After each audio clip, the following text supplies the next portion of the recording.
सोनाली एक बहुत ही समझदार और सुलझी हुई लड़की है।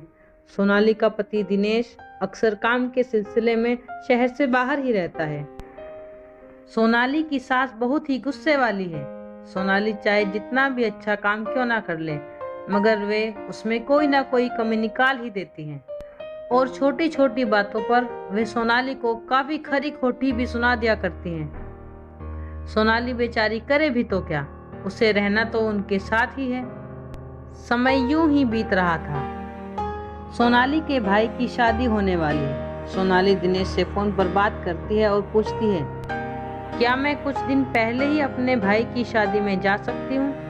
तब दिनेश ने कहा, मुझे तो कोई ऐतराज नहीं है, मगर क्या तुमने माँ से बात की? इस पर सोनाली कहती है, नहीं। मगर क्या आप मेरे लिए माँ से बात करेंगे?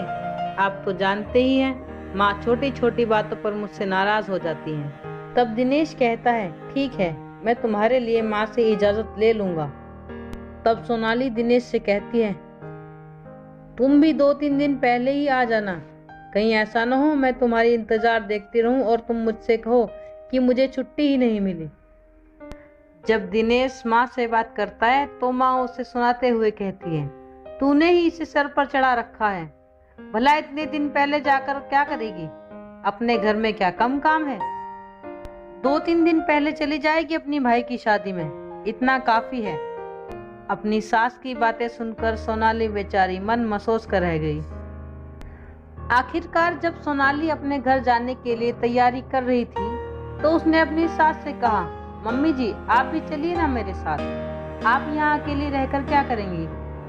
इस पर उसकी सास गुस्सा होते हुए कहती है, तुम मेरी इतनी फिक्र क्यों करती हो?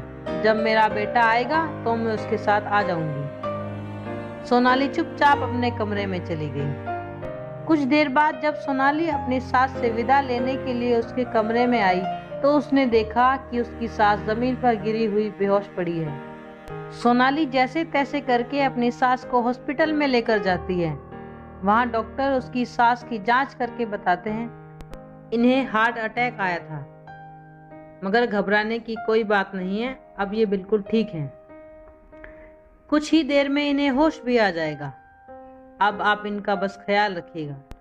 तब सोनाली फोन करके दिनेश को माँ के बारे में सारी बातें बताती है। इस पर दिनेश परेशान तो होता है, मगर वह कहता है, मुझे आने में 2 दिन लग जाएंगे, तब तक तुम माँ का और अपना ख्याल रखना। जब सोनाली की सास को होश आया तो उन्होंने सोनाली को अपने पास बैठा हुआ पाया। सोनाली की सास थोड़ी घबराई हुई थी। तब सोनाली ने उन्हें धीरज बंधाते हुए कहा, माँ सब कुछ ठीक है, आप फिक्र मत कीजिए, सब ठीक हो जाएगा, मैं हूं ना आपके पास। तब सोनाली की सास ने पूछा, दिनेश कब तक आएगा? तब सोनाली ने कहा, माँ उन्हें आने में 2 दिन लग जाएंगे, मगर आप चिंता मत करना, मैं हूं ना आपके पास। सोनाली के घर से जब ये पूछने के लिए फोन आया कि वह कितनी देर में पहुंच जाएगी, तब सोनाली ने उन्हें माँ के बारे में बताया और कहा, मेरे लिए माँ पहले है और भाभी से तो मैं शादी के बाद भी मिल सकती हूँ। 2 दिन बाद जब दिनेश घर आया तो वह सीधे हॉस्पिटल में पहुंचा। पहले तो उसने माँ से हालचाल पूछे और फिर सोनाली से कहने लगा, तुम तो ठीक हो ना? तब सोनाली ने कहा, हाँ मैं और माँ दोनों बिल्कुल ठीक हैं और डॉक्टर ने कहा है 2 दिन में हम माँ को भी घर ले जा सकते हैं। तब दिनेश ने कहा, मुझे पता था कि माँ ठीक ही होगी, क्योंकि उनके पास तुम जो हो। 2 दिनों के बाद डॉक्टर ने सोनाली की सास को डिस्चार्ज कर दिया। जब वे लोग घर लौटे तो सोनाली की सास ने सोनाली से कहा, तुम अपने भाई की शादी में तो नहीं जा सकती, मगर आज तुम्हारे भाई का रिसेप्शन है तो तुम दोनों वहां हो आओ। इस पर सोनाली ने कहा, नहीं माँ, हम सब यहीं रहेंगे आपके पास, आप चिंता मत कीजिए। जब आप पूरी तरह से ठीक हो जाएंगी तब हम तीनों भाभी से मिलने के लिए चलेंगे।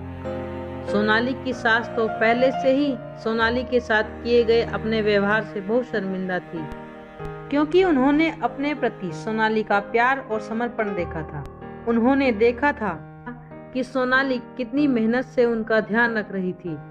उसने अपने भाई की शादी तक अटेंड नहीं की, और सगी माँ की तरह उनका ख्याल रखा। और उनके बेटे को तो काम से ही फुर्सत नहीं थी। अगर आज सोनाली नहीं होती तो शायद वे आज जिंदा भी नहीं होती। तब सोनाली की सास कहती है, मैं अब बिल्कुल ठीक हूँ, तुम दोनों जाओ और रिसेप्शन में हो आओ।